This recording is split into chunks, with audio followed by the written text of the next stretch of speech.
د 14 لکه آبادۍ یوازینی هډ کوارټر هسپتال ښار باجوړ چې د تیرو 2 میاشتو راسې د ایم اس یعنی انتظامی افسر د پوسټ نه محروم دي، نو د یو شمیر ډاکټرانو او نور سہولتونو د نشوالي لوجې د باجوړ مریضان د پیښور او تیملګری هسپتالونو ته په تګ مجبور دي. د سیمې ولس وایي چې د سیاسي رساکشۍ لوجې د باجوړ هسپتال تش په نوم هسپتال پاتې دي. ټول ادارې هغه د کرپشن د وجې نه تباه او برباد دي او تباه حال دي. بالخصوص د هیلث ډپارټمنټ چې دی نو هغه ډېر زیات خراب دی. ضلعي هیډ کوارټر هسپتال چې دی نو هغه ډېر د بدنظمۍ شکار دی. هر ورځ په سوشل میډیا باندې مونږ خبر اورو چې ایم اس ټرانسفر شو، ایم اس نوی راغی او بیا دا وشو. دا مسلسل دا یو رسکشي ده او د هغې په نتیجه کې انتظامي معاملات هم خراب دي، مریضانو ته هم تکلیف وي او دغه دی چې کوم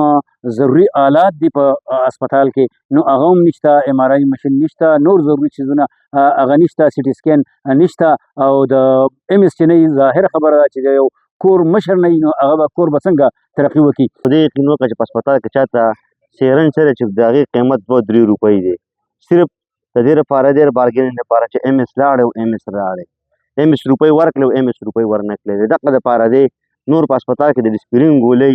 دا ته زه په شورټي وایم چې ډسپرین ګولۍ هم چاته نه میلاوېږي. کو تاسو د هغې صفایي له ورشئ، کو تاسو نور په دې بنسبت باندې نور هسپتالونو ته تاسو ورشئ او تاسو د ښار هیډ کوارټر هسپتال له ورشئ نو تاسو به حیران شئ چې یاره بس دا صرف د بارګین یو ځای هسپتال نه دی. د قایم مقام ایم اس ډاکټر نور بادشاه وینا ده چې هډ کوارټر هسپتال ښار کې میډیکل سرجیکل ډاکټرانو ترڅنګ دلته د یو شمیر نوي او جدید مشینرینو ضرورت دی. سمه وویل چې زموږ سره تقریبا یو فل باډي سکین راوړی شوی دی، خو هغه به ټیک ده ډېر ښه څیز به وي، د هغه قیمت هم ډېر زیات دی، میکسیمم د هغه مهال 27 کروړ دی، 25 کروړ روپۍ د هغه قیمت دی، خو یو هغه باندې ابزرویشن دی نه د سایډ نه. دویمه خبره دا ده چې هغې زموږ سره دلته دغه نشته، کوم سټاف چې چلوي یا کوم اپریټرز دي، زموږ ته د سټي سکین ضرورت دی، موږ ته د ایم آر آی ضرورت دی جي، او موږ ته د یو ډیجیټل ایکسرې بل ایکسرې ضرورت دی، ډینټل ډیجیټل ایکسرې موږ ته دا ضرورت دی، اکوپمنټ په لیب کې لږ موږ سره دغه وشي، نور چې کوم مشین دي د هغه موږ ته دغه شي اویلیبل شي. څه نه څه دا موږ سره دا دغه لږ راشي، دا کوم دا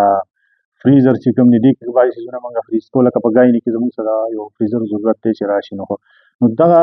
بیا موږ دې لپاره موږ یو هغه هم اوس هم یو هغه لیږلی دی، خو زموږ ریکویسټ دا دی ټولو ته چې موږ دپاره دغه اویلیبلیټي وشي نو دا به ډېره ضروري. که څه هم موجوده د صوبایي او قامي اسمبلۍ غړو د باجوړ ولس ته د صحت په مد کې د ښه نه ښه سهولتونو ورکولو دعوې او وعدې کړي، خو هډ کوارټر هسپتال ښار د 14 لکه ولس د علاج معالجې نه د چند خاندانونو لپاره د ګټې وټې ذریعه ګرځېدلې. زاهد جان سون اف ام خیبر پښتونخوا.